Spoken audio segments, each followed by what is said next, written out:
हम में से कई लोग हैं जो झूठ बिल्कुल भी पसंद नहीं करते।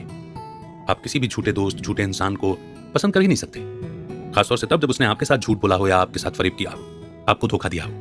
मगर इसके बावजूद ऐसा क्यों होता है कि आप झूठ बोल जाते हैं खुद भी? वो कौन सी कंडीशंस हैं जो झूठ बोलने के लिए कंपेल करती हैं और आपको ये एहसास भी नहीं होता कि आपने झूठ बोल दिया है? आजकल क्लासरूम से कॉर्पोरेशन तक हर जगह झूठ बोलना और धोखा देना जैसे आम बात हो गई है, मगर इस बारे में बहुत ही कम जानकारी हासिल है कि लोग ऐसा क्यों करते हैं। मगर अगर आप ये बात जानना चाहते हैं तो फिर आज की समरी आपके लिए ही है। सच्चाई, ईमानदारी, ये वो लाइफ वैल्यूज हैं जो इंसान को वैल्यूएबल बनाती हैं, मगर इनके अगेंस्ट जाकर के इंसान अपनी वैल्यू ही तो कम करता है ना? तो आज की बुक समरी है the honest truth about dishonesty, how we lie to everyone specially ourselves, जिसे लिखा है डैन एरिली ने। डैन एरिली एक प्रोफेसर और एक बेस्ट सेलिंग ऑथर हैं। वो ड्यूक यूनिवर्सिटी में साइकोलॉजी और बिहेवियरल इकोनॉमिक्स के प्रोफेसर हैं। डैन कई टेड टॉक भी कंडक्ट कर चुके हैं जिन्हें 15 मिलियन कंबाइंड व्यूज मिले हैं। तब से लगातार वो अपनी राइटिंग और रिसर्च के काम में एक्टिव रहे हैं और अलग अलग पॉडकास्ट के जरिए अपनी डिस्कवरी को अपने रीडर्स और सुनने वालों के साथ में शेयर करते हैं। तो आइए बिना देर के शुरू करते हैं आज की book summary, the honest truth about dishonesty by Dan Ariely. जब आपके किसी करीबी ने आपसे झूठ बोला था तो क्या आपको कभी निराशा फील हुई है? वो कोई भी हो सकता है, आपका फैमिली मेंबर या कोई कोवर्कर, और बाद में आप कई दिनों तक सोचते रहे कि आखिर उन्हें आपसे झूठ बोलने की जरूरत क्यों पड़ी। इस समरी में आप ऐसे फैक्टर्स के बारे में जानेंगे जो आपकी ऑनेस्टी यानी कि सच्चाई को अफेक्ट करते हैं। कुछ लोगों को लगता है कि इंसान तब तक झूठ बोलता रहता है जब तक कि वो पकड़ा ना जाए। तो इसका क्या मतलब है? क्या धोखा देना इंसान की फितरत है? लेकिन कुछ एक्सपेरिमेंट्स की माने तो ये सरासर गलत है। एक फज फैक्टर भी होता है जो हमारी डिसऑनेस्टी यानी कि झूठ या धोखे को कंट्रोल करता है। लेकिन फिर ऐसा क्या है जो हमें निराश करता है, और कैसे हमारे फ्रेंड्स का झूठ हमारी सच्चाई को इफेक्ट करता है? क्या हम ग्रुप में काम करते वक्त ज्यादा ईमानदार होते हैं? क्या हमारी क्रिएटिविटी और इंटेलिजेंस जैसी क्वालिटी हमारी ईमानदारी को इफेक्ट करती है? ये सारे सवाल जो आपके मन में उभर रहे हैं, इनके जवाब इस समरी में देने की कोशिश की गई है। और इसके साथ ही आप समझेंगे कि झूठ या धोखे से डील करने के कुछ उपाय भी हैं। आप जानेंगे कि कैसे सुपरविजन और ऑनर कोड यानी कि सम्मान का कोड हमें और ज्यादा ईमानदार बना सकते हैं। झूठ बोलने की कई वजह हो सकती हैं, जिनमें से कुछ जायज भी हो सकती हैं और कुछ नहीं। लेकिन झूठ और धोखा एक ऐसी चीज है जिसे नजरअंदाज नहीं किया जा सकता। इसकी वजह से कई सोशल प्रॉब्लम्स खड़ी हो सकती हैं, जैसे क्राइम। इसीलिए इस बुक को लिखने का मकसद है धोखे और उसके पीछे के कारणों को समझना और ये जानने की कोशिश करना कि वो कैसे सॉल्व की जा सकती हैं। तो आइए इस ट्रूथफुल लर्निंग जर्नी की शुरुआत करते हैं इस पहले चैप्टर से, testing the simple model of rational crime, SMORC। Gary baker एक इकोनॉमिस्ट हैं जिन्हें नोबेल प्राइज से नवाजा गया है। उनकी रिसर्च का सब्जेक्ट क्राइम यानी कि डिसऑनेस्टी यानी झूठ और धोखा और चीटिंग पर रहा है। बेकर की बेस्ट थ्योरीज में से एक है simple model of rational crime यानी कि SMORC। एक दिन बेकर को एक मीटिंग अटेंड करनी थी। जब वो लोकेशन पर पहुंचे तो उन्हें पार्किंग करने के लिए जगह नहीं मिल रही थी। वो मीटिंग के लिए लेट नहीं होना चाहते थे। मजबूरी में बेकर को अपनी कार रोड के साइड में पार्क करनी पड़ी, जो रूल्स के खिलाफ था। वो जानते थे कि पुलिस उन पर फाइन लगा सकती है, पर वो रिस्क लेने को तैयार थे। मीटिंग के बाद बेकर कुछ देर तक अपनी इस हरकत के बारे में सोचते रहे। उन्हें पता था कि रोड के साइड में गाड़ी पार्क करना गलत था, पर उनके पास कोई और ऑप्शन भी नहीं था। और इस तरह ये छोटी सी घटना SMORC की फाउंडेशन बनी। बेकर को लगता है कि लोग कोई भी गलती या क्राइम करने के पहले उसके फायदे और नुकसान दोनों देख लेते हैं। ठीक यही लॉजिक सच पर भी अप्लाई होता है। लोग तभी झूठ बोलते हैं जब उन्हें पकड़े जाने पर नुकसान कम और झूठ बोलने में ज्यादा फायदा नजर आ रहा हो। लेकिन इस मॉडल के साथ एक प्रॉब्लम है, लोग पूरी तरह से लॉजिकल नहीं होते। हम अपनी फीलिंग्स और इमोशंस के प्रभाव में आकर भी फैसले ले लेते हैं, और SMORC इस चीज को अनदेखा करता है। 3 रिसर्चर्स ने एक गेम का इस्तेमाल करते हुए, जिसे मैट्रिक्स टास्क कहते हैं, SMORC को टेस्ट करने का फैसला लिया। इस टेस्ट में पार्टिसिपेंट्स को मैट्रिक्स के नाम से एक मैथमेटिकल कॉन्सेप्ट से जुड़े 20 सवालों को सॉल्व करना था। पहले एक्सपेरिमेंट में पार्टिसिपेंट्स को पेपर पर प्रॉब्लम सॉल्व करनी थी। उसके बाद वो पेपर उन्हें एक एग्जामिनर को देना था। पार्टिसिपेंट्स को हर सही जवाब के लिए 50 सेंट्स यानी कि 50 सेंट दिए गए। हर पार्टिसिपेंट्स ने एवरेज में 4 सवाल सॉल्व किए, जिसके बदले में उन्हें लगभग $2 मिले। उसके बाद रिसर्चर्स ने शेडर कंडीशन ऐड की। इसमें पार्टिसिपेंट्स अपने टेस्ट पेपर फाड़कर उसके छोटे छोटे टुकड़े कर सकते थे। उसके बाद वो एग्जामिनर को अपना स्कोर बताकर पैसे ले सकते थे। इसमें हर पार्टिसिपेंट ने 6 सवालों को सॉल्व किया, जिसके बदले में उन्हें $3 दिए गए। ये नोटिस किया गया कि रिसर्चर्स ने जब शेडर कंडीशन सामने रखी तो स्टूडेंट्स ने झूठ बोलना शुरू कर दिया था। तो स्टूडेंट्स ने झूठ क्यों बोला? कि उन्होंने 2 एक्स्ट्रा सवाल सॉल्व किए हैं। वो चाहते तो नंबर बढ़ा सकते थे ताकि उन्हें ज्यादा पैसे मिले। शायद उन्हें लगा होगा कि यहाँ उन्हें झूठ बोलकर ज्यादा फायदा नहीं होने वाला है। इस बात को टेस्ट करने के लिए रिसर्चर्स ने हर सही जवाब के लिए पैसे बढ़ा दिए। अमाउंट $1 से $10 के बीच में रख दिया गया। SMORC के हिसाब से पैसे बढ़ने के बाद पार्टिसिपेंट्स ने और ज्यादा चीटिंग करना शुरू कर दी थी, लेकिन चीटिंग का लेवल लगभग सेम ही था। हैरानी की बात तो ये थी कि जब उन्हें हर सही जवाब के लिए $10 मिले तो एवरेज स्कोर थोड़ा सा कम था। कुछ लोग शायद कहेंगे कि पार्टिसिपेंट्स को पकड़े जाने का डर था, इसलिए वो ऐसा झूठ नहीं बोल पाए, जिससे कि पता चल सके कि उन्होंने चीटिंग की है। इस प्रॉब्लम से डील करने के लिए रिसर्चर्स ने अपने एक्सपेरिमेंट को थोड़ा सा बदला। टेस्ट के शुरुआत में ही रिसर्चर्स ने कहा कि एवरेज स्कोर 8 है। इसका मतलब अब पार्टिसिपेंट्स ये झूठ बोल सकते थे कि उनके सही जवाब का स्कोर 8 तक है। ऐसा करने से उन पर कोई शक नहीं कर सकता था। लेकिन ज्यादातर पार्टिसिपेंट्स अभी भी सिर्फ 6 सही जवाब देने का दावा कर रहे थे, इसीलिए पकड़े जाने का डर उन्हें रोक नहीं रहा था। इस एक्सपेरिमेंट की सबसे बड़ी प्रॉब्लम यह थी कि कंट्रोल माहौल में यह किया गया था। पार्टिसिपेंट्स जानते थे कि वो लोग एक रिसर्च का हिस्सा हैं, इसलिए उन्होंने अपना बिहेवियर चेंज कर लिया होगा। इसलिए दो रिसर्चर्स इनव और टाली ने डिसाइड किया कि वो लोग एसएमओआरसी को असली दुनिया में टेस्ट करेंगे। वो दोनों इजराइल के एक मार्केट में टमाटर खरीदने पहुंच गए। इनव और टाली दोनों अलग अलग स्टोर में गए और दुकानदार से कहा कि वो 1 घंटे में वापस आएंगे, तब तक उनके लिए 2 किलो टमाटर तौल कर रख दे। इनव एक सफेद छड़ी लेकर स्टोर में गई ताकि दुकानदार उन्हें अंधा समझे। एसएमओआरसी के हिसाब से दुकानदार अच्छे टमाटर छांटकर उन कस्टमर्स के लिए रखेगा जो देख सकते हैं, और जो नहीं देख सकते उन्हें खराब टमाटर देगा। इस बात में लॉजिक था, क्योंकि जो नहीं देख सकता उसे कैसे पता चलेगा कि टमाटर खराब है या नहीं। लेकिन एक्सपेरिमेंट के अंत में रिसर्चर्स ने जब टमाटर चेक किए तो वो एकदम ठीक थे, बल्कि इनव को दुकानदार ने ज्यादा अच्छे टमाटर दिए थे। इससे यह साबित हुआ कि एसएमओआरसी हमेशा काम नहीं करता। बेशक इंसान नुकसान और फायदे से मोटिवेट होता है, लोग ज्यादा से ज्यादा पैसा कमाना चाहते हैं, उसके लिए चाहे चीटिंग ही क्यों न करनी पड़े। हालांकि यही इकलौता कारण नहीं होता है। हम न सिर्फ दूसरों की नजर में बल्कि खुद की नजर में भी अच्छा दिखना चाहते हैं। हम चाहते हैं कि लोग हमें अच्छा और ईमानदार समझें। साइकोलॉजी में इसे ईगो मोटिवेशन कहा जाता है। फायदा और ईगो मोटिवेशन एक दूसरे के अपोजिट जाते हैं, लेकिन हम खुद को तब तक ट्रिक करते रहते हैं जब तक कि हम थोड़ी बहुत चीटिंग कर रहे हों। अब जरा उन स्टूडेंट्स पर गौर कीजिए जिन्होंने मैट्रिक्स टास्क में चीटिंग की थी। उन्हें इस चीटिंग का फायदा मिला, लेकिन उन्होंने सिर्फ 2 सवालों के बारे में ही झूठ बोला था। यानी वो खुद को कन्विंस कर रहे थे कि हम तो ईमानदार हैं, बस 2 सवालों के लिए तो झूठ बोला है। तो इस कॉन्सेप्ट को समझने के बाद बढ़ते हैं आगे नेक्स्ट चैप्टर की ओर। Fun with the fudge factor. Fudge factor हमारी फाइनेंशियल मोटिवेशन और ईगो मोटिवेशन के बीच की लाइन है। ये चीटिंग का वो मैक्सिमम लेवल होता है जो हमें फील कराता है कि हमारे अंदर अभी भी ईमानदारी बची है। इस बारे में एक जोक बड़ा फेमस है। एक बच्चा था जिसका नाम था जिमी। एक बार उसने अपने क्लासमेट की पेंसिल चुरा ली। टीचर ने जिमी को बहुत डांट लगाई और साथ ही उसके पेरेंट्स को भी इन्फॉर्म कर दिया। जिमी के पिता ने भी उसे बहुत डांटा फटकारा और कहा कि उसे चोरी करने की कोई जरूरत नहीं थी। अगर उसे पेंसिल चाहिए थी तो वो उनसे कह देता, वो अपनी ऑफिस से जितनी चाहे मर्जी उतनी पेंसिल लाकर उसे दे देते। इस कहानी से एक चीज तो पता चलती है कि बेईमान होना भी अलग अलग सिचुएशन में सही या गलत बन जाता है। अब जैसे जिमी के पिता को ही देख लो। उन्हें जिमी का अपने क्लासमेट की पेंसिल चुराना बुरा लगा, पर वो ये भूल गए कि वो भी अपने ऑफिस से पेंसिल फ्री में ला रहे हैं, जो कि गलत है और एक तरह की चोरी ही है। जो रिसर्चर्स एसएमओआरसी को स्टडी कर रहे थे, उन्हें यह जोक बड़ा इंटरेस्टिंग लगा और उन्होंने डिसाइड किया कि क्यों ना इसे ऐसी ही कंडीशन में टेस्ट किया जाए जहां लोगों के झूठ बोलने के चांस ज्यादा हों। तो रिसर्चर्स ने मैट्रिक्स टास्क को थोड़ा बदलकर यह टेस्ट किया और इसे नाम दिया टोकन कंडीशन। स्टूडेंट्स को पेपर पर जवाब लिखना था और फिर उसे फाड़ देना था, और फिर उन्हें बताना था कि उन्होंने कितने जवाब सही दिए हैं। इसके बदले उन्हें छोटे प्लास्टिक टोकन के तौर पर पैसे दिए जाने वाले थे। उसके बाद पार्टिसिपेंट्स एक अलग रूम में जाकर इन टोकन्स के बदले असली पैसा ले सकते थे। टोकन कंडीशन के अंदर स्टूडेंट्स ने एवरेज में 8 सही जवाब बताए, यानी चीटिंग का नंबर डबल हो गया था। इससे पता चलता है कि झूठ को अगर पैसों से अलग कर दिया जाए तो लोग ज्यादा बेईमान होते हैं। ये डिस्कवरी और भी चिंताजनक थी, क्योंकि हमारी सोसाइटी में दिन ब दिन कैश का इस्तेमाल कम होता जा रहा है। आज के टाइम में ज्यादातर पेमेंट क्रेडिट कार्ड या ऑनलाइन बैंकिंग के जरिए होती है। शायद लोगों को पर्स या वॉलेट चुराने से क्रेडिट कार्ड नंबर चुराना ज्यादा फायदेमंद लगता है। इसका मतलब कैशलेस सोसाइटी में फाइनेंशियल क्राइम होने के चांस ज्यादा हैं। रिसर्चर्स को पता चल चुका है कि फज फैक्टर क्या है। अब वो ये जानना चाहते हैं कि लोगों को ईमानदार बनाने का तरीका क्या है। तो जो पहला आइडिया उनके माइंड में आया वो था रिलीजन, यानी कि धर्म का इंपैक्ट। रिसर्चर्स ने श्रेडर और टोकन कंडीशन के साथ मैट्रिक्स टास्क फिर से क्रिएट किया। फिर उन्होंने एक नई शर्त जोड़ दी। पार्टिसिपेंट्स के एक ग्रुप को 10 बुक्स का नाम बताना था, यानी कि 10 किताबों का नाम बताना था जो उन्होंने टेस्ट देने से पहले अभी हाल ही में पढ़ी है। दूसरे ग्रुप को बाइबल का एक लेसन 10 कमांडमेंट्स याद करने को दिया गया। हालांकि सेकंड ग्रुप में जितने भी पार्टिसिपेंट्स थे, किसी को भी 10 कमांडमेंट याद नहीं थे, लेकिन उनमें से किसी ने भी चीटिंग नहीं की थी। सही जवाब का एवरेज नंबर अभी भी 4 था, लेकिन पहले वाले ग्रुप में हर किसी ने नॉर्मली चीट किया था। तो क्या इसका मतलब यह हुआ कि सिर्फ धार्मिक लोग ही ईमानदार होते हैं? रिसर्चर्स ने यही टेस्ट एक नास्तिक, यानी कि भगवान को न मानने वाले लोगों के ग्रुप के साथ किया। रिसर्चर्स ने इन्हें मैट्रिक्स टास्क से पहले बाइबल की कसम खाने को कहा, लेकिन इस केस में भी चीटिंग उतनी नहीं हुई थी जितनी रिसर्चर्स को उम्मीद थी। इस एक्सपेरिमेंट से यह साबित हो गया था कि मोरालिटी, यानी कि नैतिकता के बारे में याद दिलाने से भी बेईमानी में कमी आती है। इसे और परखने के लिए रिसर्चर्स ने बाइबल के बजाय ऑनर कोड यूज किया। सारे स्टूडेंट्स ने वादा किया कि वे अपने सही जवाब को लेकर झूठ नहीं बोलेंगे, और वाकई में ऐसा हुआ भी। रिसर्चर्स ने पाया कि ऑनर कोड भी झूठ बोलने के चांस को काफी हद तक कम करता है। प्रिंसटन एक ऐसी यूनिवर्सिटी है जहां उनका अपना एक ऑनर कोड है।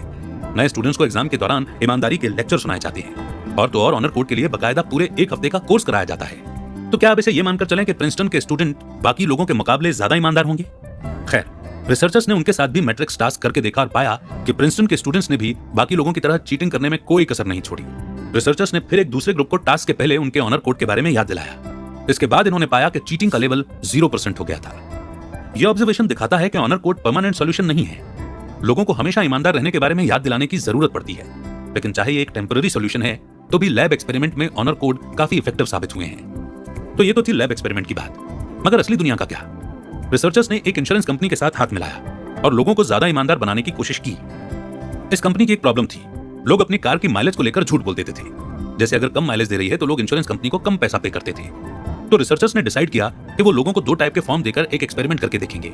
एक था स्टैंडर्ड फॉर्म जो कंपनी ने अपने क्लाइंट्स को भेजा था, और दूसरे फॉर्म में सबसे ऊपर ही एक कंडीशन लिखी हुई थी कि क्लाइंट्स को एक स्टेटमेंट साइन करना था जिसमें उन्हें वादा करना था कि वो अपनी गाड़ी की माइलेज को लेकर झूठ नहीं बोलेंगे। स्टैंडर्ड फॉर्म में average client reported driving 23,700 mile थी, जबकि उन फॉर्म्स में जहां ईमानदार होने का वादा किया गया था सिर्फ 26,100 माइल ड्राइविंग ही दर्ज थी। इससे साफ जाहिर होता है कि जब लोग ईमानदार बने रहने का वादा करते हैं तो वो वाकई में ईमानदार रहते हैं। ये सारी डिस्कवरीज आपको चीटिंग से जुड़े क्राइम को सॉल्व करने में हेल्प कर सकती हैं। SMORC सजेस्ट करता है कि सजा जितनी बड़ी होगी क्राइम उतना ही कम होगा, लेकिन अब हमें ये मालूम हो गया है कि फज फैक्टर बेईमानी को कंट्रोल करता है। लेकिन अगर हम किसी क्रिमिनल का फज फैक्टर इन्फ्लुएंस कर दें तो क्या होगा अगर हम कुछ ऐसा कर सकें जिससे कि लोगों को चीटिंग करना और झूठ बोलना अनकंफर्टेबल लगे? अगर ऐसा हो सके तो इससे टैक्स की चोरी और इंश्योरेंस की धोखाधड़ी जैसी फाइनेंशियल क्राइम कम हो सकते हैं। अगर ऐसा हुआ तो ये जेल जाने से ज्यादा सस्ता, आसान और कम हिंसक तरीका साबित होगा। आइए इसे समझने के बाद एक और इंपॉर्टेंट चैप्टर पर चलते हैं, विच इज चीटिंग आवरसेल्व्स। हम इंसानों के अंदर एक यूनिक एबिलिटी होती है, हम दूसरों के साथ साथ खुद से भी झूठ बोल सकते हैं, और इस एबिलिटी का नाम है सेल्फ डिसेप्शन, यानी खुद को धोखा देना। इसे हम आमतौर पर अपना सेल्फ एस्टीम और कॉन्फिडेंस बढ़ाने के लिए इस्तेमाल करते हैं। 1989 में इस बुक के ऑथर डैन अपने फ्रेंड केन के साथ न्यूयॉर्क से लंदन जा रहे थे। उन्होंने सबसे सस्ती फ्लाइट बुक की थी, जो एयर इंडिया की फ्लाइट थी। केन और डैन जब एयरपोर्ट पहुंचे तो काफी लंबी लाइन थी। केन को एक आइडिया आया, उन्होंने डैन को व्हील चेयर पर बैठने को कहा ताकि वो लंबी लाइन से बच सके, क्योंकि दिव्यांग लोगों को प्रायोरिटी दी जाती है। तो केन ने एक व्हील चेयर उठाई और डैन को उसमें बैठाकर टर्मिनल की तरफ बढ़े। उनके पास अभी टाइम था तो उन्होंने प्लेन में बैठने से पहले कॉफी पी और सैंडविच खाए। मगर एक प्रॉब्लम हो गई, प्लेन में इतनी जगह नहीं थी कि व्हील चेयर आ सके। केन और डैन एक अजीब सी सिचुएशन में फंस गए। डैन, जो एक दिव्यांग होने का बहाना कर रहे थे, खुद चलकर अपनी सीट तक जा नहीं सकते थे, इसलिए केन को उन्हें गोद में उठाकर उनकी सीट तक पहुंचना पड़ा। ऊपर से एक प्रॉब्लम यह हुई कि प्लेन का बाथरूम दिव्यांग लोगों के हिसाब से नहीं बना था, तो डैन 6 घंटे की फ्लाइट में कुछ भी खा पी नहीं सकते थे। जब प्लेन लैंड हुआ तो केन को फिर से डैन को गोद में उठाकर दरवाजे तक ले जाना पड़ा, क्योंकि एयर इंडिया वालों के पास कोई व्हील चेयर रेडी नहीं थी, तो उन्हें व्हील चेयर के आने तक इंतजार करना पड़ा। इस पूरे प्रोसेस के दौरान डैन की हालत सबसे ज्यादा खराब हुई। वो ना तो बाथरूम जा सकते थे और ना ही अपने पैरों पर खड़े हो सकते थे। पूरे सफर के दौरान उन्हें एक दिव्यांग बने रहने का नाटक करना पड़ा। ऊपर से उन्हें बेकार में एक्स्ट्रा इंतजार करना पड़ा, क्योंकि एयर इंडिया के पास लंदन में व्हील चेयर अवेलेबल नहीं थी। तो लंदन पहुंचते ही डैन और केन ने सबसे पहले एयर इंडिया के हेड ऑफिस गए, जहां उन्होंने लंदन में एयर इंडिया के हेड को जमकर लताड़ लगाई और उन्हें इस बात के लिए खूब खरी खोटी सुनाई कि उन्होंने दिव्यांग लोगों के लिए सही बंदोबस्त नहीं किया है। डैन, जो एकदम ठीक ठाक थे और अपने पैरों पर खड़े हो सकते थे, लेकिन फ्लाइट के दौरान वो सचमुच खुद को डिसेबल्ड फील करने लगे थे। उस दिन पहली बार उन्हें दिव्यांग लोगों की प्रॉब्लम का अंदाजा हुआ। डैन बेहद शर्मिंदा महसूस कर रहे थे। इस घटना ने डैन को सेल्फ डिसेप्शन की स्टडी करने के लिए इंस्पायर किया। उन्होंने 2 रिसर्चर्स के साथ मिलकर एक एक्सपेरिमेंट डिजाइन किया। पार्टिसिपेंट्स को कहा गया कि उन्हें एक सिंपल IQ टेस्ट देना है, जिसमें 8 सवाल होंगे। ग्रुप 1 ने टेस्ट पेपर एग्जामिनर को दिया। एग्जामिनर ने टेस्ट पर मार्क करके उन्हें रिजल्ट बताया। ग्रुप 2 वालों ने टेस्ट पेपर में सबसे नीचे अपने जवाब लिखे थे। उन्हें टेस्ट कंप्लीट करके खुद ही मार्क करने को कहा गया था। फिर अपने स्कोर उन्हें एग्जामिनर को बताने थे। बेशक ग्रुप 2 का स्कोर ग्रुप 1 वालों से ज्यादा था, उनके पास तो चीटिंग को लेकर गिल्टी होने का कोई कारण भी नहीं था। हालांकि एक्सपेरिमेंट स्टेज सेल्फ डिसेप्शन के बारे में कुछ भी नहीं बताता है। एक्सपेरिमेंट के दूसरे स्टेज में पार्टिसिपेंट्स को एक और टेस्ट का जवाब देना था। ये IQ टेस्ट भी पहले वाले की तरह ही था, पर इसमें 100 सवाल थे। दोनों टेस्ट का डिफिकल्टी लेवल भी एक जैसा था। इसके अलावा पार्टिसिपेंट्स को यह प्रेडिक्ट करना था कि उनके कितने जवाब सही होंगे। मान लो कि आपने पहले टेस्ट में 8 में से 4 जवाब सही दिए, तो इसका मतलब दूसरे वाले में आपका स्कोर 100 में से 50 होगा। लेकिन अगर आपने झूठ बोला कि आपने पहले टेस्ट में 8 में से 6 सही जवाब दिए, तो आपको पता है कि आपका असली स्कोर क्या है। तो क्या आप भी यह दावा कर सकते हैं कि आपको दूसरे टेस्ट में ज्यादा हाई स्कोर मिलेंगे? अब ग्रुप 2 के पार्टिसिपेंट्स ने अपने प्रेडिक्शन से कम स्कोर किया था। ग्रुप 1 के पार्टिसिपेंट्स का स्कोर उतना ही रहा जितना उन्होंने प्रेडिक्ट किया था। इसका मतलब कि लोग अपनी इंटेलिजेंस को लेकर खुद से ही झूठ बोलते हैं, और ऐसा झूठ बोलते हैं जो उन्हें यकीन भी दिला देता है। लेकिन अगर वो सिर्फ इसीलिए झूठ बोल रहे हैं कि झूठ बोलने से उनका कोई नुकसान नहीं होगा, तो क्या? तब इस बात को टेस्ट करने के लिए रिसर्चर्स ने पार्टिसिपेंट्स को एक्यूरेटली अपना रिजल्ट प्रेडिक्ट करने के बदले $20 का ऑफर दिया। लेकिन इसके बावजूद ग्रुप 2 ने जितना वो एक्चुअल में कर सकते थे उससे ज्यादा प्रेडिक्ट करके बताया। यानी पैसा भी सेल्फ डिसेप्शन को कम नहीं कर सकता। तो अगर हमें लोगों को उनकी असली स्किल्स का एहसास करवाना हो तो हमें क्या करना चाहिए? रिसर्चर्स ने अपने एक्सपेरिमेंट का एक कंप्यूटराइज्ड वर्जन डिजाइन किया। इस बार जवाब पेज के निचले हिस्से में नहीं थे। ग्रुप 2 के पार्टिसिपेंट्स को जवाब देखने के लिए अगले पेज पर क्लिक करना था, जबकि ग्रुप 1 के पार्टिसिपेंट्स के पास अभी भी जवाब तक पहुंचने का कोई जरिया नहीं था। लेकिन इसके बावजूद ग्रुप 2 ने फिर भी चीटिंग की। लेकिन 100 सवाल टेस्ट को लेकर उनके प्रेडिक्शन रियल थे। उन्हें कंप्यूटराइज्ड टेस्ट में चीटिंग करने के लिए एक अलग पेज पर जाकर क्लिक करना पड़ता था, और ये पहले वाले टेस्ट जितना इजी नहीं था कि पेज के नीचे जवाब देख लो। इसीलिए पार्टिसिपेंट्स खुद को इस बात से कन्विंस नहीं करा पाए कि वो ज्यादा इंटेलिजेंट हैं। सेल्फ डिसेप्शन के पॉजिटिव और नेगेटिव दोनों साइड हैं। इसका एक फायदा यह है कि हम खुद पर ज्यादा भरोसा करने लगते हैं। सेल्फ बिलीफ होने से हमें स्ट्रेस कम होता है और हम किसी भी तरह का चैलेंज फेस करने के लिए मोटिवेटेड होते रहते हैं। ये हमें नई नई चीजें ट्राई करने की हिम्मत भी देता है। दूसरी तरफ सेल्फ डिसेप्शन हमें कुछ ज्यादा ही आशावादी बना देता है। हम ऐसी जिम्मेदारियां भी अपने सर ले लेते हैं जो हम निभा नहीं सकते, या हम अपनी अचीवमेंट के बारे में बढ़ा चढ़ा कर बोलने लगते हैं। लेकिन यही झूठ बाद में हमें कई मुश्किलों में डाल सकता है। नेक्स्ट चैप्टर है क्रिएटिविटी एंड डिसऑनेस्टी। एक बार दो रिसर्चर्स इस बात पर बहस करने लगे कि औरतों को किस टाइप की स्टॉकिंग्स पसंद आती है। उन्होंने एक मॉल में एक टेबल के ऊपर 4 नायलॉन की स्टॉकिंग्स सजा कर रख दी। उसके बाद उन्होंने वहां से गुजरने वाली औरतों से उन चारों में से कोई भी एक चूज करने को कहा। औरतों ने उन चारों में से खास टाइप की स्टॉकिंग्स उठाई और उसे चूज करने के पीछे कई कारण भी दिए, जैसे कि कुछ ने कहा कि उन्हें स्टॉकिंग का कलर पसंद आया, कुछ ने कहा कि उन्हें स्टॉकिंग का कपड़ा पसंद आया, जबकि असली बात तो ये थी कि चारों स्टॉकिंग सेम थी। और ये बात जब औरतों को बताई गई तो उन्हें यकीन ही नहीं हुआ। ये एक्सपेरिमेंट हमारे सामने ह्यूमन नेचर का बड़ा ही इंटरेस्टिंग पार्ट दिखाता है। कई बार हम खुद नहीं समझ पाते हैं कि कोई डिसीजन हमने क्यों लिया, चाहे बेशक बाद में हमें उसके लिए कोई लॉजिकल लगने वाला कारण ही क्यों ना क्रिएट करना पड़े। हमारे ब्रेन का लेफ्ट पार्ट हमारी स्टोरी क्रिएट करने की एबिलिटी को कंट्रोल करता है। यही वो पार्ट है जो हमारे एक्सपीरियंस को एक्सप्लेन करने के लिए जिम्मेदार होता है। जो इन्फॉर्मेशन हम रिसीव करते हैं उसे यूज करके ये ऐसी स्टोरीज क्रिएट कर सकता है जिस पर विश्वास किया जा सकता है। हमारा ब्रेन व्हाइट मैटर और ग्रे मैटर से बना होता है। ग्रे मैटर हमें सोचने में हेल्प करता है। ब्रेन का ज्यादातर हिस्सा ग्रे मैटर से बना है। व्हाइट मैटर ग्रे मैटर के टुकड़ों को एक दूसरे से कनेक्ट करता है। कैलिफोर्निया यूनिवर्सिटी के रिसर्चर्स ने पैथोलॉजिकल लायर्स पर ब्रेन स्कैन कंडक्ट किया। पैथोलॉजिकल लायर्स वो लोग होते हैं जिन्हें बिना किसी कारण के झूठ बोलने की आदत पड़ जाती है। इनके मुंह से सच कभी निकलता ही नहीं है। रिसर्चर्स ने पाया कि पैथोलॉजिकल लायर्स में आम लोगों के मुकाबले ग्रे मैटर 14% कम था। यानी ये हो सकता था कि वो सही और गलत के बीच का फर्क नहीं देख सकते हैं। ऐसे में उनके लिए झूठ बोलना आसान होगा। रिसर्चर्स ने यह भी पाया कि पैथोलॉजिकल लायर्स में व्हाइट मैटर की मात्रा 22 से 26% तक ज्यादा थी। यानी वो अपने ग्रे मैटर की मेमोरी को बड़ी आसानी से एक्सेस कर सकते थे और उससे कनेक्ट हो सकते थे। इस तरह से कनेक्शन बनाना उन्हें झूठ बोलने में और भी एक्सपर्ट और क्रिएटिव बनाता है। ब्रेन स्कैन दिखाता है कि झूठ बोलने और क्रिएटिव होने के बीच में एक कनेक्शन है। झूठ बोलने वाले लोग सबसे बेस्ट स्टोरी टेलर्स होते हैं और ये बात उन्हें मालूम होती है। लेकिन क्या इसका मतलब ये भी है कि क्रिएटिव लोगों के झूठ बोलने के ज्यादा चांस हैं? इस बात को टेस्ट करने के लिए रिसर्चर्स ने डॉट्स टास्क डेवलप किया। इसमें पार्टिसिपेंट्स को एक कंप्यूटर के सामने बैठना था। कंप्यूटर में उन्हें एक स्क्वायर दिखाया गया जिसके बीच से एक लाइन जा रही थी। स्क्वायर में 20 यानी कि 20 डॉट थे। पार्टिसिपेंट्स को यह सिलेक्ट करना था कि लाइन के राइट साइड में ज्यादा डॉट्स हैं या फिर लेफ्ट साइड में। कुछ केस में लेफ्ट साइड में ज्यादा डॉट्स साफ दिख रहे थे और कुछ में राइट साइड में ज्यादा डॉट्स थे, जबकि कुछ स्क्वायर में चूज करना मुश्किल था। पार्टिसिपेंट्स को इतना टाइम नहीं दिया गया था कि वे डॉट्स को काउंट कर सकें, इसलिए वो सिर्फ अंदाजा लगा सकते थे। इस इवेंट से पहले पार्टिसिपेंट्स से एक क्रिएटिविटी और पर्सनालिटी टेस्ट लिया गया। पार्टिसिपेंट्स को पहले स्टेज में 100 प्रॉब्लम यानी कि 100 प्रॉब्लम सॉल्व करनी थी, जिसके लिए उन्हें कुछ भी पे नहीं किया गया। इन रिजल्ट्स की मदद से रिसर्चर्स ये डिसाइड कर सकते थे कि डॉट्स टास्क में पार्टिसिपेंट कितना सही होगा। दूसरे स्टेज में पार्टिसिपेंट्स को पे किया जा रहा था, लेकिन उन्हें सही जवाब के लिए पे नहीं किया जा रहा था। पार्टिसिपेंट्स जब लेफ्ट साइड चूज करते थे तो उन्हें आधा सेंट दिया जा रहा था और राइट साइड चूज करने पर 5 सेंट्स। अब इमेजिन कीजिए कि किसी पार्टिसिपेंट का पहले टेस्ट में एक्यूरेसी रेट हाई था, दूसरे टेस्ट में वही सबसे कम एक्यूरेसी टेस्ट लेकर आता है और साथ में लेफ्ट से ज्यादा राइट साइड चूज करता है, तो सीधी सी बात है कि वो झूठ बोल रहा है। रिसर्चर्स ने उन प्रॉब्लम्स को ऑब्जर्व किया जो ज्यादा मुश्किल थे। इसका मतलब था कि लेफ्ट और राइट साइड में डॉट्स सेम थे। इन प्रॉब्लम्स को सॉल्व करते वक्त क्रिएटिव लोगों ने राइट साइड ज्यादा चुना था। तब रिसर्चर्स इस नतीजे पर पहुंचे कि क्रिएटिव लोग असल में राइट साइड चुनने के अपने डिसीजन को इजीली जस्टिफाई कर सकते थे। वो अपने ब्रेन को एक स्टोरी सिखा सकते थे और खुद को कन्विंस कर सकते थे कि राइट साइड में ज्यादा डॉट्स हैं। लेकिन इससे एक और सवाल हमारे सामने खड़ा होता है, क्या क्रिएटिविटी ही इकलौता फैक्टर है जो हमारे झूठ बोलने की टेंडेंसी को इफेक्ट करता है? इस बार रिसर्चर्स ने यह पता लगाने की कोशिश की कि क्या इंटेलिजेंट लोग ज्यादा झूठ बोलते हैं। इसके लिए उन्होंने पहले वाले स्टेज में क्रिएटिविटी टेस्ट को IQ टेस्ट से बदल दिया, लेकिन रिजल्ट देखने पर पता चला कि इंटेलिजेंट लोग नॉर्मल लोगों से ज्यादा झूठ नहीं बोलते। इस टेस्ट और इसके रिजल्ट को समझने के बाद बढ़ते हैं आगे। Cheating as an infection, how we catch the dishonesty germ. साल 2000 के अंत में अमेरिका में कई फाइनेंशियल घोटाले हुए। कई बड़े बैंक और कंपनी जैसे एनरॉन के अकाउंट का घोटाला सामने आया था। इन्वेस्टमेंट फर्म्स अपने कस्टमर्स को धोखा दे रहे थे और पैसे का बड़ा घपला कर रहे थे। डैन ने इस बारे में गहराई से सोचना शुरू किया कि इतनी बड़ी बड़ी कॉर्पोरेशन भी बेईमानी और धोखाधड़ी के केस में क्यों शामिल है, या फिर आजकल गवर्नमेंट इलीगल काम का पता लगाने में कुछ ज्यादा ही माहिर हो गई है। क्या सोसाइटी में धीरे धीरे सच्चाई और ईमानदारी जैसे मॉरल वैल्यूज कम होते जा रहे हैं, या फिर बेईमानी का जहर कंपनियों में तेजी से फैलता जा रहा है? डैन तीसरे ऑप्शन को लेकर खासतौर से इंटरेस्टेड थे, खासतौर से जब इसका असर लोगों पर भी पड़ रहा था। उन्होंने इस बात को टेस्ट करने के लिए एक वेंडिंग मशीन की मदद ली जो उन्होंने कुछ टाइम पहले ही खरीदी थी।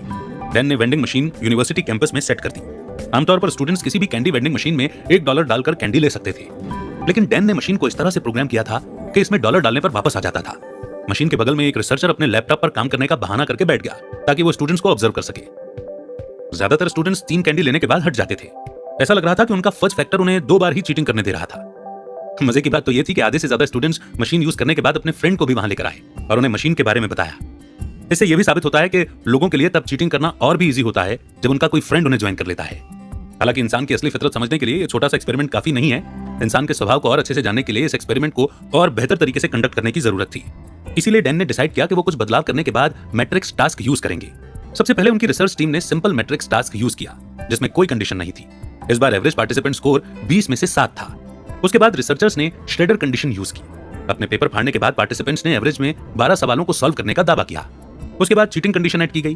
उन्होंने क्लासरूम में एक एक्टर रखा जहां बाकी लोग टेस्ट के जवाब दे रहे थे। 5 मिनट के बाद वो एक्टर खड़ा हुआ, अपना पेपर फाड़ा और जोर से बोला कि उसने सारे सवालों के सही जवाब दे दिए हैं। तब तक बाकी स्टूडेंट्स मुश्किल से 5 सवालों के जवाब दे पाए थे। तो यहाँ पर चीटर कंडीशन ने बाकियों की चीटिंग को कैसे अफेक्ट किया? इस बार पार्टिसिपेंट्स ने एवरेज में 15 सवाल सॉल्व किए थे, यानी उनका चीटिंग लेवल 3 सवालों तक बढ़ गया था। लेकिन चीटर कंडीशन के साथ एक प्रॉब्लम है। SMORC दूसरे पार्टिसिपेंट्स के बिहेवियर के लिए एक कारण प्रोवाइड करता है। चीटर कंडीशन ये दिखाता है कि अगर वो चीट करेंगे तो वो पकड़े नहीं जाएंगे, यानी उनके लिए चीटिंग की कीमत तो गई, इसलिए अब ये और ज्यादा चीटिंग करेंगे। रिसर्चर्स ने अब प्रॉब्लम से निपटने के लिए क्वेश्चन कंडीशन इंट्रोड्यूस किया। इस बार एक्टर खड़ा हुआ और उसने पूछा कि क्या लोग अपने रिजल्ट को लेकर चीट कर सकते हैं और झूठ बोल सकते हैं? एग्जामिनर कहते हैं कि वो जो चाहे वो कर सकते हैं, क्योंकि अब पार्टिसिपेंट्स जानते हैं कि रिसर्चर्स उन्हें पकड़ नहीं पाएंगे, तो क्या अब चीटिंग और ज्यादा बढ़ जाएगी? क्वेश्चन कंडीशन के साथ पार्टिसिपेंट्स ने कहा कि उन्होंने एवरेज में 10 सवाल सॉल्व किए थे। इस रिजल्ट में श्रेडर कंडीशन से सिर्फ 2 सवाल कम थे, यानी SMORC चीटर कंडीशन से बेईमानी में हुई बढ़ोतरी को एक्सप्लेन नहीं कर सकता। तो क्वेश्चन कंडीशन ने बेईमानी का लेवल कैसे कम किया? पार्टिसिपेंट्स को याद दिलाया गया कि वो चीटिंग करने वाले हैं, यानी थोड़ा सा धोखा देकर भी वे ईमानदार लोगों की तरह महसूस नहीं कर सकते थे। ये कंडीशन टेस्ट की शुरुआत में ही ऑनर कोड साइन करने जैसा इफेक्ट पैदा करती है। वेंडिंग मशीन वाले एक्सपेरिमेंट में हमने देखा कि पार्टिसिपेंट्स अपने फ्रेंड्स को अपने झूठ में शामिल कर रहे थे। लेकिन अगर आपका दुश्मन बेईमानी करे तो क्या इफेक्ट होगा? Matrix task experiment Carnegie Mellon University के स्टूडेंट्स के साथ किया गया था। उनकी एक यूनिवर्सिटी के साथ दुश्मनी थी जिसका नाम था पिट्सबर्ग यूनिवर्सिटी। इन दोनों यूनिवर्सिटीज के बीच हमेशा कंपटीशन रहता था कि कौन पिट्सबर्ग की सबसे बेस्ट यूनिवर्सिटी है। रिसर्चर्स ने चीटर कंडीशन के साथ दोबारा एक्सपेरिमेंट किया, लेकिन इस बार एक्टर को पिट्सबर्ग यूनिवर्सिटी की टी-शर्ट पहनाई गई, जबकि बाकी एक्सपेरिमेंट्स में उसे प्लेन टी-शर्ट पहनाई गई थी। बदले हुए एक्टर कंडीशन में स्टूडेंट्स ने 20 में से सिर्फ 9 सवालों के जवाब देने का दावा किया। चीटिंग का लेवल श्रेडर कंडीशन में से सिर्फ 3 सवाल कम था, यानी एक दुश्मन के चीटिंग करने पर स्टूडेंट उसे कॉपी नहीं कर रहे थे बल्कि ईमानदार बनने की कोशिश कर रहे थे। वो दिखाना चाहते थे कि वो अपने दुश्मन से ज्यादा अच्छे और ईमानदार हैं। ये सभी एक्सपेरिमेंट्स दिखाते हैं कि झूठ और बेईमानी भी एक बीमारी की तरह फैलती है, लेकिन ये तभी होता है जब हमारा कोई फ्रेंड या करीबी झूठ बोलता है, वरना अपने दुश्मन के आगे तो हम कभी बेईमान नहीं बनना चाहेंगे। नेक्स्ट चैप्टर है why 2 heads are not necessarily better than 1। Jennifer एक बड़ी अकाउंटिंग फर्म के लिए काम करती है। पिछले साल की बात है, कंपनी की तरफ से उसे एक एनुअल रिपोर्ट तैयार करने को कहा गया। ये बेहद इंपॉर्टेंट टास्क था जो उसे दिया गया था। जेनिफर के लिए ये एक बड़ा मौका था खुद की काबिलियत साबित करने का। उसने बड़ी मेहनत से एनुअल रिपोर्ट तैयार की, जितना हो सकता था उतना एक्यूरेट बनाने की कोशिश की। जेनिफर ने रिपोर्ट का ड्राफ्ट अपने बॉस को डेडलाइन से 1 हफ्ते पहले ही भेज दिया था, लेकिन उसके बॉस ने उससे कहा कि उसे नंबर पसंद नहीं आए। उसने जेनिफर को उनमें फेरबदल करने के लिए कहा, यानी जेनिफर के बॉस उसे झूठ बोलने के लिए कह रहे थे। अगर आप जेनिफर की जगह होते तो क्या करते? आखिर में जेनिफर ने कुछ अकाउंटिंग ट्रिक्स यूज की और ऐसी रिपोर्ट बना दी जैसी उसकी बॉस चाहते थे। इस नई रिपोर्ट के हिसाब से कंपनी का प्रॉफिट उसके असल प्रॉफिट से बढ़ाकर बताया गया था। जेनिफर इस झूठी रिपोर्ट को बनाते वक्त जिस चीज से मोटिवेट हुई थी उसे सोशल यूटिलिटी कहते हैं। ये इंसानी फितरत है कि अगर उसे किसी बड़े काम के लिए झूठ बोलना पड़ता है तो वो उसे गलत नहीं लगता है। जेनिफर को भी यही लगा था कि उसका एक छोटा सा झूठ कंपनी का फायदा करा सकता है। जेनिफर की स्टोरी से यह पता चलता है कि ग्रुप में या टीम में रहकर भी हम बेईमान हो सकते हैं। वो इसीलिए क्योंकि ग्रुप की सक्सेस के लिए अगर जरूरत हो तो झूठ बोलना भी हम गलत नहीं समझते। ये हमें अपने पर्सनल फायदे से ज्यादा बड़ा कारण लगता है, चाहे फिर हमें चीटिंग ही क्यों न करनी पड़े। लेकिन यह आइडिया भी एक स्टडी से गलत साबित हो गया। न्यूकैसल यूनिवर्सिटी में एक शेयर्ड किचन था जहां स्टाफ अपने लिए चाय कॉफी वगैरह बना सकते थे। कुकिंग स्टेशन के पास ही एक छोटा सा बॉक्स पैसे डिपॉजिट करने के लिए रखा गया था, जिसमें कोई भी ड्रिंक के पैसे पे करने के लिए पैसे डाल सकता था। रिसर्चर्स के ग्रुप ने बॉक्स के ऊपर हर रोज नई नई पिक्चर टांगना शुरू की। किसी दिन पिक्चर में कुछ सुंदर फूल होते और किसी दिन इंसानी आंखें ऐसी बनी होती जैसे वो ऑब्जर्व कर रही हों कि लोग बॉक्स में कितना पैसा डाल रहे हैं। तो जिस दिन आंखों वाली पिक्चर टंगी होती उस दिन बॉक्स में 3 गुना ज्यादा पैसा पाया जाता। यानी लोग तब और ज्यादा ईमानदार होते हैं जब उन्हें लगता कि उन्हें कोई देख रहा है। तो क्या इसका मतलब ये हुआ कि ग्रुप में काम करने से आपकी ईमानदारी बढ़ जाती है? आखिरकार आपके कलीग्स की आप पर नजर जो होती है। डैन और उनकी रिसर्च टीम ने इसका पता लगाने के लिए एक टेस्ट डिजाइन किया। फिर से उन्होंने मैट्रिक्स टास्क को थोड़ा सा बदला। इस बार उन्होंने पार्टनर कंडीशन इंट्रोड्यूस किया। टेस्ट के अंत में पार्टिसिपेंट्स को पेपर फाड़ने से पहले एक पार्टनर से मिलाया गया। रिसर्चर्स हर पेयर को उनके कंबाइंड स्कोर पर पे करने वाले थे। इमेजिन करो कि एक आदमी के पास 5 सही जवाब हैं और दूसरे के 7, यानी उन्हें 50% सही जवाब के लिए $6 मिलेंगे। हर पार्टिसिपेंट को उसका आधा मिलेगा, इसीलिए हर एक पेयर को $3 मिलेगा। श्रेडर कंडीशन के साथ पार्टिसिपेंट्स 9 सही जवाब देने का दावा कर रहे थे और जब उनके साथ पार्टनर था तो ये नंबर 12 तक था।